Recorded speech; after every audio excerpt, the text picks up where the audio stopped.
ऐसा नुस्खा बताऊंगा, टाइमिंग जितनी चाहोगे उतनी बढ़ जाएगी। आपको इरेक्टाइल डिस्फंक्शन का मसला आ रहा है, कमजोरी है, मर्दाना कमजोरी है, और आप अपने लाइफ पार्टनर को सही तरीके से सेटिस्फाई नहीं कर पाते हैं, जो मैं चीजें बताने वाला हूं आप पंसारी के पास जाएं, लेकिन ये है कि चीजें खालिस होनी चाहिए।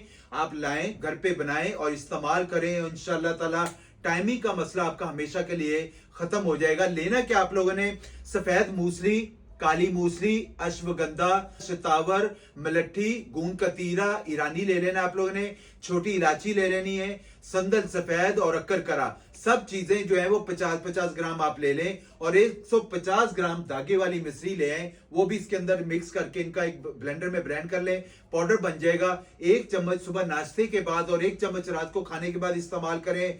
मैं कहता हूं इंशाल्लाह ताला इससे आपकी टाइमिंग का मसला, आपकी इरेक्टाइल डिस्फंक्शन का मसला, आगे जाके टाइमिंग की वजह से औलाद के मसले आ रहे हैं, जरियान इतराम के मसले आ रहे हैं, और आपको शर्मिंदगी से महसूस हो रही है, तो आप इसको घर पे बना के इस्तेमाल करें। आपकी कुव्वत मुदाफियत, आपकी टाइमिंग जितनी चाहोगे उतनी बढ़ जाएगी। आप इसको इस्तेमाल करें, बड़ा जबरदस्त नुस्खा है। बेशुमार लोगों को अल्हम्दुलिल्लाह मैं इस्तेमाल करवा चुका हूं, और बे औलाद लोगों को, और अल्लाह पाक ने उनको औलाद नईना से भी नवाजा है, उनके मामला भी बेहतर हुए हैं।